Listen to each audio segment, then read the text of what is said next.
بسم اللہ الرحمن الرحیم فاصبر ان وعد اللہ حق واستغفر لذنبک وسبح بحمد ربک بالعشی والابکار۔ سورۃ غافر۔ ارشاد باری تعالی ہے، صبر کرو، ان وعد اللہ حق، بے شک اللہ کا وعدہ سچا ہے، واستغفر لذنبک، اور اپنے گناہوں کی معافی طلب کرو، معافی مانگو، وسبح بحمد ربک بالعشی والابکار، اور صبح اور شام اللہ کی تسبیح اور حمد بیان کرو۔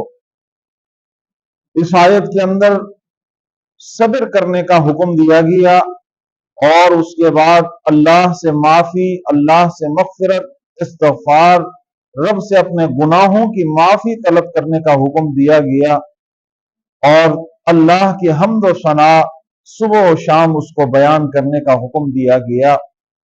رمضان المبارک کا آخری عشرہ چند دن باقی رہ گئے ہیں، اور یہ آخری عشرہ عتق من النار، آگ سے چھٹکارا، جہنم سے چھٹکارے کا عشرہ چل رہا ہے۔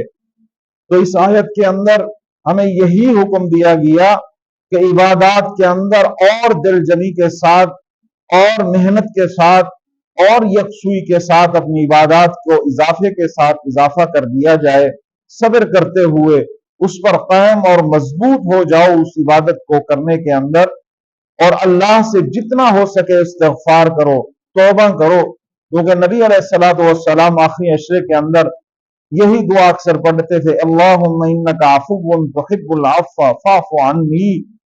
اللہ سے اپنے معافی طلب کیا کرتے تھے۔ حضرت عائشہ رضی اللہ تعالیٰ عنہ کو بھی یہی دعا سکھلائی گئی تھی۔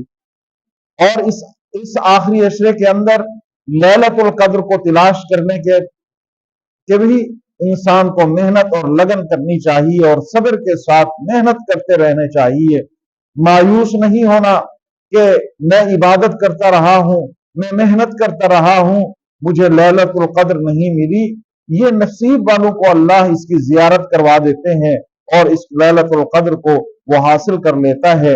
ہمارے ذمہ یہ جو کام ہے، فصبر، ہم نے صبر کرنا ہے، جد و جہد کرنی ہے، محنت کرنی ہے اپنے عبادت کے اندر، استغفار کرنے کے اندر، اللہ سے توبہ کرنے کے اندر، عتق من النار، آگ جس سے چھٹکارا ہم نے حاصل کرنا ہے، اپنی عبادات کے اندر یکسوئی کر کے، استغفار کر کے، اللہ سے معافیاں تلافیاں کر کے، ہم نے اللہ سے اپنے آپ کو سرخرو کروانا ہے۔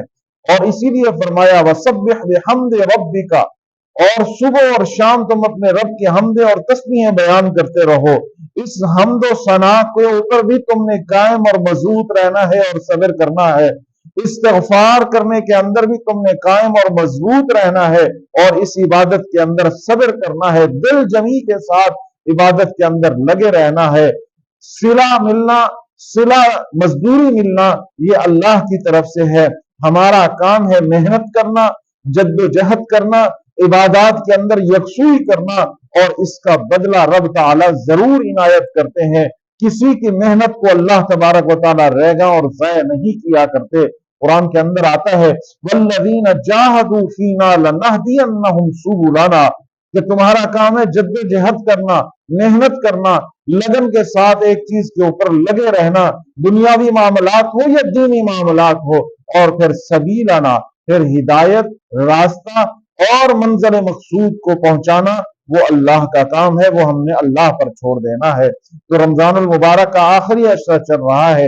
اس آیت سے ہمیں یہ جو بات سمجھ آ رہی ہے کہ آخری عشرے کے اندر جہنم کو بند کر دیا جاتا ہے، رمضان کے اندر جہنم کے دروازے بند کر دیے جاتے ہیں، اور جنت کو کھول دیا جاتا ہے، اور مومن اللہ کو راضی کر کے اس جنت کا وہ مقام حاصل کر لے جو اللہ نے روزے دار کے لیے اور خاص کر رمضان کے اندر عبادت کرنے والے کے لیے اللہ نے وعدہ فرمایا ہوا ہے۔ تو ہمیں اپنی عبادت کے اندر یکسوئی، محنت اور صبر کے ساتھ استغفار بھی کرتے رہنا ہے، اور صبح و شام اللہ کی حمد و ثنا اور تسبیح بیان کرتی رہنی ہے، کہ کوئی لمحہ، کوئی وقت ایسا ہو سکتا ہے کہ میرا رب مجھ سے راضی ہو جائے، میری دنیا بھی سنور جائے، میری آخرت بھی سنور جائے۔